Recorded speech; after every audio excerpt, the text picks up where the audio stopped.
Hello, Libra, Sun, Moon, and Rising. This is your astrological and tarot. I always forget to add the tarot. Tarot report for the month of July 2025.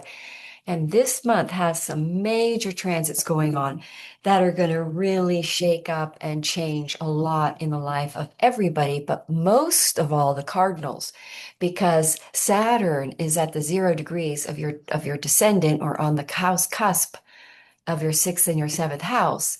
And that is what we call a cardinal Kendra, shall we say, position, which can really change your life. And in all areas, your home situation, your career, and your identity.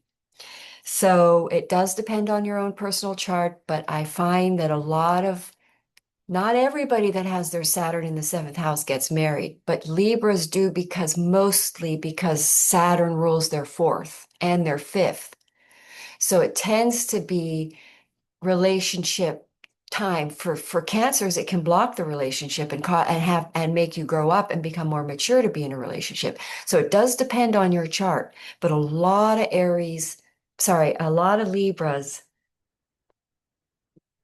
tend to find a serious relationship and get pretty hooked up solidly for a 29 or a big relationship when Saturn is on that descendant or your house cusp, because I don't know where your descendant is. It depends on the degree of your ascendant. Now, the month starts out with your ruling planet, Venus, conjoining Uranus, which is like sudden, surprising, out of the blue, potentially good or bad. I mean, mostly good, but I suppose if you have a square to that in some aspect to your chart, it might not play out so great, but mostly this is a really positive transit, and it is at the end degree of Taurus, which does wrap something up and it does really bring a climactical resolve. Um, so it is a liberating transit. So I think it is a positive one. Then your ruling planet on the 4th of July moves into Gemini, where things become much more communicative, open, and potentially now Gemini, I'm going to start pulling your chart here. Gemini is over your third house, no, sorry, over your ninth. So there's potential for travel with a divine mate or meeting a partner. Maybe that Uranus Venus conjunction, you meet a person if you're already in a marriage in a committed situation, a financially joint resource, good news comes in that blesses some sort of new start in your new relationship. Often, sometimes Saturn in the seventh, and you're in a relationship, your spouse retires, that's an option. But there is some sort of new direction going on in your life around relationships because Uranus and Venus are sextiling that Saturn and on the house cusp. And then it's also making a trine to Pluto and a sextile to Pluto. So there's this new direction. Suddenly your life tilts into this new direction because of a relationship and joining resources. And then when Venus transits into the ninth house there on the 4th, the same day Neptune goes in retrograde, and don't forget Saturn is going to go in retrograde too. So this is most likely a relationship from the past or a past life one could be, but it's serious. Let's put it that way. It's commitment time.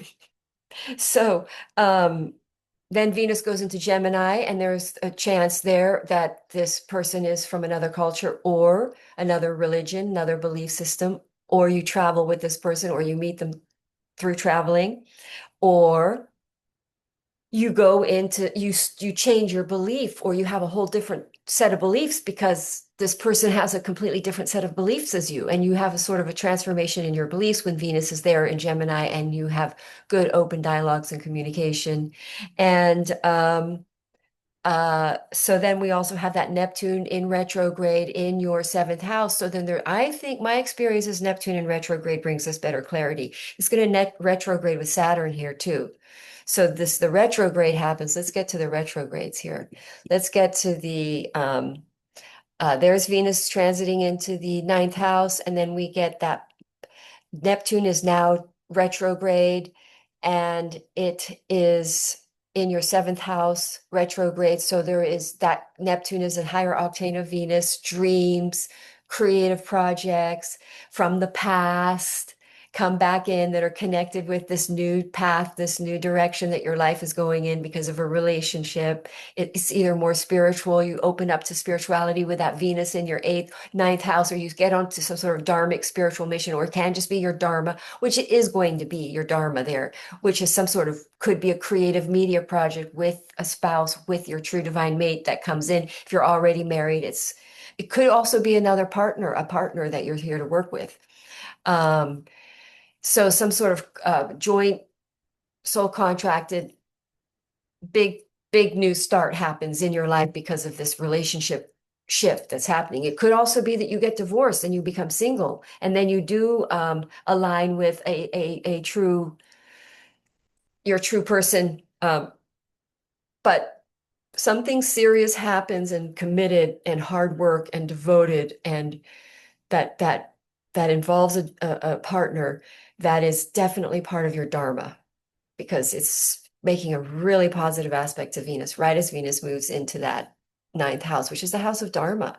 So then we've got that Neptune in RX, which is a little bit of a dream come true and perhaps a past life spiritual mate, but or creative project from the past.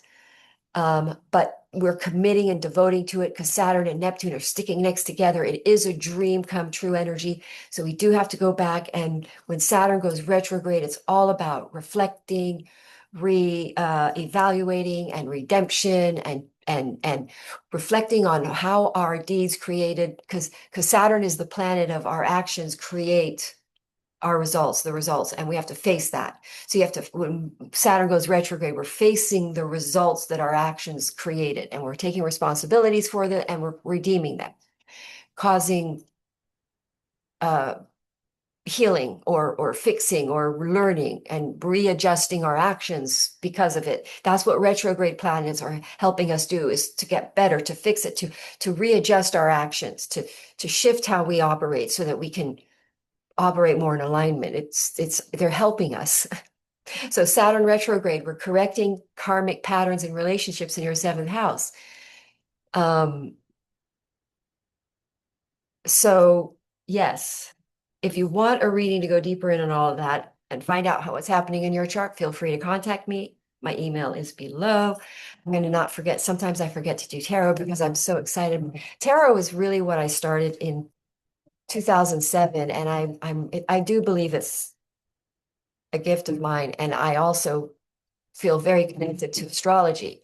So but I get very sucked into the astrology and I forget about the tarot.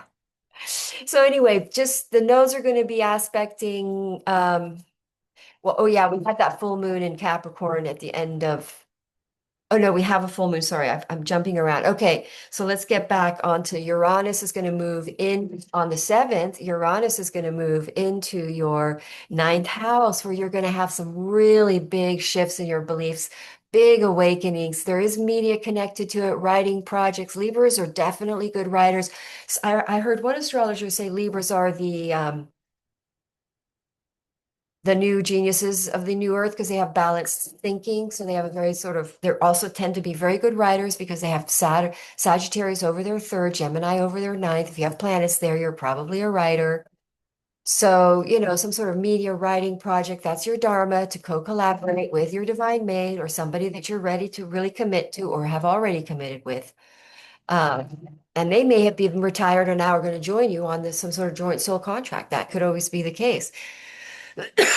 Um, so we've got Sun, we got Jupiter in your 10th house for the year, which is really awesome for your career. Jupiter also kind of represents the writing house. It's about expanding consciousness. And it's your dharma in your 10th house where your career and your dharma really, really coincide. You get shifted more onto your dharmic path. Don't forget the nodes are in your 6th house of service in the sign of Pisces, which is aligning you with some sort of spiritual mission and dharma. And it's, in the sign of Pisces, which is Neptune, which is up there with the higher dimensions. And it's in your sixth house, so it's the house of service. So you really step forward into service on some sort of dharmic spiritual mission path. Venus in your and Uranus in your ninth house, you have some sort of massive awakening. And then perhaps some real financial. This is a good time for you to start or initiate media projects, writing projects, communication, blogs, podcasts. But you are going to have a big spiritual awakening.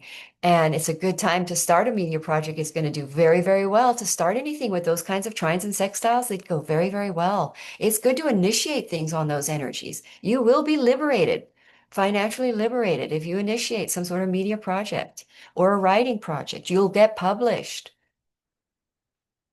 So the cards coming out for Libra, I haven't gone through all the transits yet, so we haven't finished that, but I just wanted to pull some cards. So the other thing we're going to talk about here is we've got that Mercury's going to go retrograde and Saturn is retrograde. Mercury's retrograde.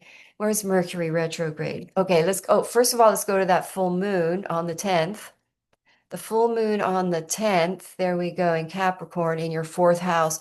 So this is where a big living, you become, you realize your true this is where you really line up with some sort of committed relationship and you move in together and you change home, expand home, work on a home project, something about real estate property, family.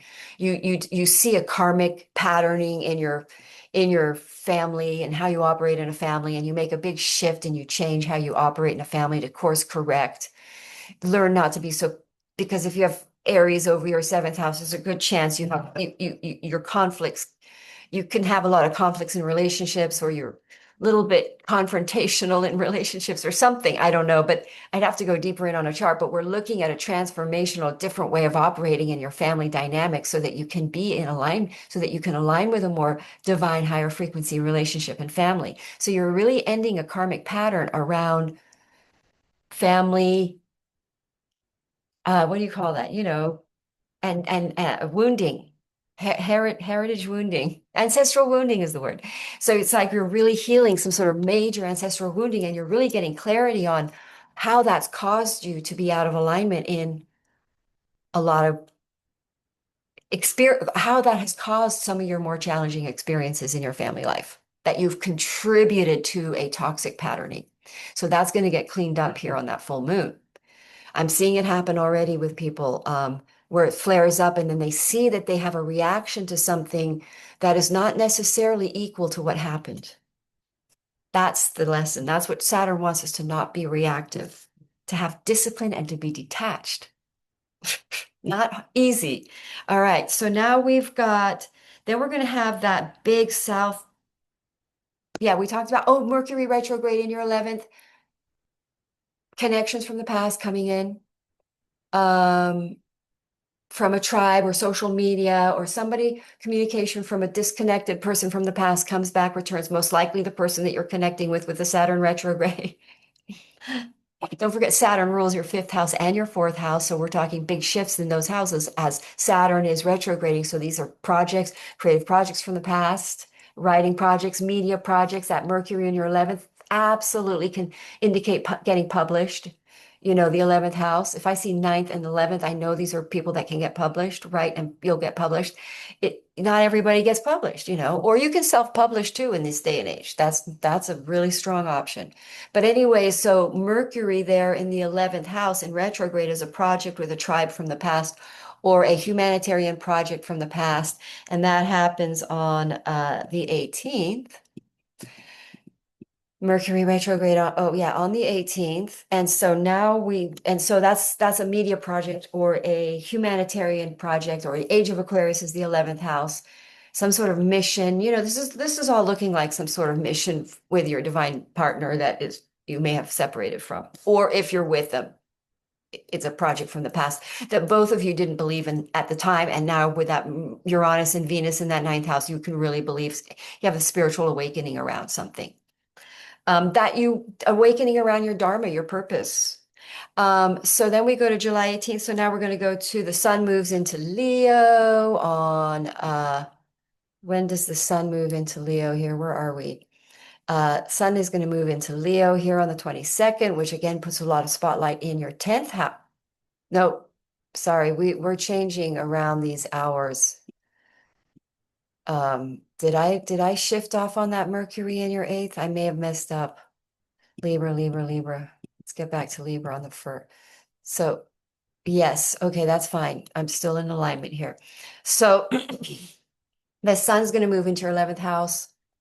And then again, that's more energy to tribe, bringing your collective group together or some sort of media project or some sort of stepping into your, again, it's look at that beautiful angle to Uranus and to Saturn and trine Saturn.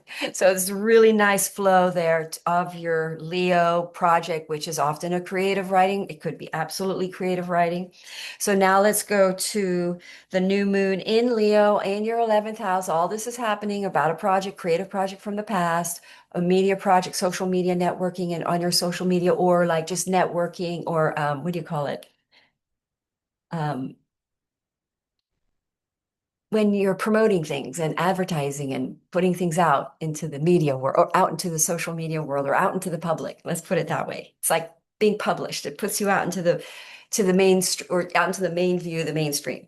So then we get that new moon there. So this is a new creative project coming in. That's most likely a media project from the past.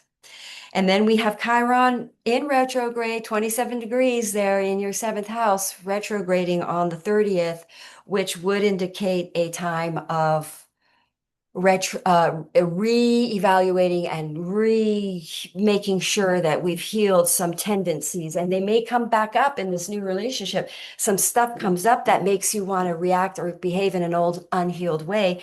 It's okay because we've got Saturn in retrograde trying to make sure we clear our karma around our patterns in family and relationships. So there's more healing to do. And this next healing stage that we're going to see in karma clearing is in the new situation, because in the new situation is where we see how much growth we've done. And that's why the planets go retrograde. So it gives us a chance to redo it, to get our act together and do it better this time. So the cards do see, I see. Let's do the cards here. So the cards show me a big shift and change here in some kind of an energy of running away from something, from not being ready, from not feeling enough, a project from the past, relationship from the past. Or if you're in your marriage, you've been running away from, there could be it could be, you could still be going through runner chaser dynamics in your married relationship. So anyway, some sort of, and caused by depression, you don't want somebody in, or you're unhappy, so you don't really want anybody in your life. And you can still be in a relationship. Anyway, something completely changes. And there's a big radical, the Tower card, basically a big radical turnaround in a situation that you ran away from. Because you have some sort of an awakening, right? You have a transformation. What did we see in the eighth house for Libra? Hang on, let me see what's going on. That is your Taurus house. Um, so eighth house transformation. Your Uranus has been there in a while. You're letting go of attachment issues, jumping all the way into these entirely new beginnings from the past, something returning from the past that you really are ready to do. And there you go, leaving the past, kind of. But this is why, in a way, if I put the card here as coming in from the past and you're jumping all the way in, something from the past you meet, boom. Let's see what we get for abundance for Libra in these new beginnings on this new dharmic awakening of the path. Ooh, this is your 11th house. There you go. Relationship, 11th house. So if you're single, you might meet your person through tribe or through the social media. Sometimes, I don't necessarily recommend it, I don't love that dating stuff, but sometimes in people's charts, it literally says go online, you'll meet your person. And a lot of people do. And a lot of people do. The people that I've suggested to do that it's turned out to be accurate. They've met their person. It was wild. So that could indicate that. So if that resonates with you, that might be a message for you. So it does look like connections and relationships coming in together to really take forward these big new financial projects and Fool card, brand new beginnings. We're starting a whole new hero's journey because you got the World card, which means you've completed one, which is most likely that 29-year cycle which would have been 2000 and 1996, a Venus cycle, you're ruled by Venus, where we had to, it's not really a Venus cycle. I forget the kind of the cycle that is, but basically ending a karmic pattern as a 29-year Saturn cycle of karmic patterning and relationship operating. And so we've been clearing that for this big cycle. Now you're starting a new cycle where this is now, because you've got Saturn in your seventh house, where you're clearing up and you're starting a new hero's journey because you've learned the detachment, or you've learned not to be fear-based attachments to having a relationship or a relationship. And you're now ready to align with your spiritual counterpart, which is not materially based, which is a feeling. It's a relationship based on the internal feeling. All right. I hope that was helpful for you, Libra. Have a wonderful month and have a good day. Happy 4th of July. Namaste.